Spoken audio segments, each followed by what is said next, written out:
नमस्कार दोस्तों, आज हम आपको कार्तिक मास महात्म का 17वां और 18वां अध्याय सुनाते हैं। इसे ध्यान से सुनिएगा। भक्ति से भरे भाव, हे हरि मेरे मन उपजाओ। 17वां अध्याय कार्तिक, कृपा दृष्टि कर जाओ। जलंधर की सेना के साथ शिवजी के गणों का भीषण युद्ध आरंभ हो चुका था। उस समय शिवजी के गण प्रबल थे और उन्होंने जलंधर के शुंभ, निशुंभ और महासुर, काल नेमी आदि को पराजित कर दिया। यह देखकर सागर पुत्र जलंधर एक विशाल रथ पर चढ़कर, जिस पर लंबी पताका लगी हुई थी, युद्ध भूमि में आया। इधर जय और शील नामक शंकर जी के गण भी युद्ध में तत्पर होकर गरजने लगे। इस प्रकार दोनों सेनाओं के हाथी, घोड़े, शंख, भेरी और दोनों ओर के सिंहनाद से धरती त्रस्त हो गई। जलंधर ने कुहरे के समान असंख्य बाणों को फेंक कर पृथ्वी से आकाश तक व्याप्त कर दिया और नंदी को 5, गणेश को 5, वीरभद्र को 1, साथ ही 20 बाण मारकर उनके शरीर को छेद दिया और मेघ के समान गर्जना करने लगा। यह देख कार्तिकेय ने भी दैत्य जलंधर को अपनी शक्ति उठाकर मारी और घोर गर्जन किया, जिसके आघात से वह मूर्छित हो पृथ्वी पर गिर पड़ा। परंतु वह शीघ्र ही उठ पड़ा और क्रोध विष्ट हो कार्तिकेय पर अपनी गदा से प्रहार करने लगा। ब्रह्मा जी के वरदान की सफलता के लिए शंकर पुत्र कार्तिकेय पृथ्वी पर सो गए। गणेश जी भी गदा के प्रहार से व्याकुल होकर धरती पर गिर पड़े। नंदी व्याकुल हो गदा प्रहार से पृथ्वी पर गिर गए। फिर दैत्य ने हाथ में परिधि ले शीघ्र ही वीरभद्र को पृथ्वी पर गिरा दिया। यह देख शंकर जी गण चिल्लाते हुए संग्राम भूमि छोड़ बड़े वेग से भाग चले। वे भागे हुए गण शीघ्र ही शिवजी के पास आ गए और व्याकुलता से युद्ध का सब समाचार कह सुनाया। लीलाधारी भगवान ने सबका संतोष वर्धन किया। यहाँ कार्तिक मास महात्म का 17वां अध्याय समाप्त होता है। अब 18वां अध्याय सुनते हैं। लिखता हूँ माँ पुराण की सीधी सच्ची बात। 18वां अध्याय कार्तिक, मुक्ति का वरदान।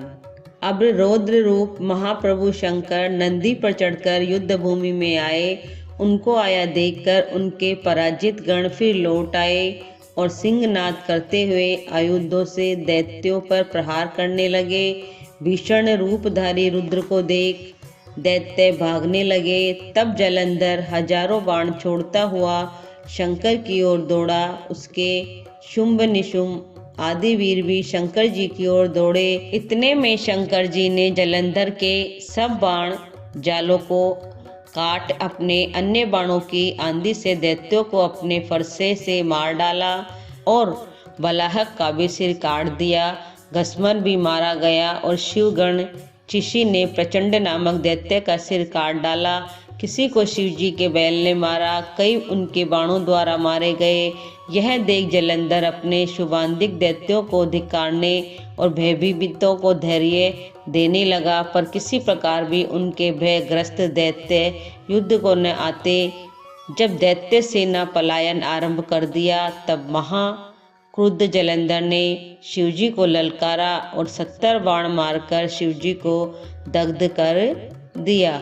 शिवजी उसके बाणों को काटते रहे, यहाँ तक कि उन्होंने जलंधर की ध्वजा, छत्र और धनुष को काट दिया। फिर 7 बाण से उसके शरीर में भी तीव्र आघात पहुंचाया। धनुष के कट जाने से जलंधर ने गदा उठाई। शिवजी ने उसकी गदा के टुकड़े कर दिए। तब उसने समझा कि शंकर मुझसे अधिक बलवान है। अतएव उसने गंधर्व माया उत्पन्न कर दी। अनेक गंधर्व अप्सराओं के गण पैदा हो गए। वीणा और मृदंग आदि बाजों के साथ नृत्य व गान होने लगा। इससे अपने गणों सहित रुद्र भी मोहित हो एकाग्र हो गए। उन्होंने युद्ध बंद कर दिया। फिर तो काम मोहित जलंधर बड़ी शीघ्रता से शंकर का रूप धारण कर वृषभ पर बैठकर पार्वती जी के पास पहुंचा। उधर जब पार्वती जी ने अपने पति को आते देखा तो अपनी सखियों का साथ छोड़ दिया और आगे आई। उन्हें देख कामातुर जलंधर का वीर्यपात हो गया और उसके पवन से वह जड़ भी हो गया। गौरी ने उसे दानव समझा। वह अंतर्ध्यान हो उत्तर की मानस पर चली गई। तब पार्वती जी ने विष्णु जी को बुलाकर दैत्य धन का वह कृत्य कहा और यह प्रश्न किया कि आप इससे अवगत है।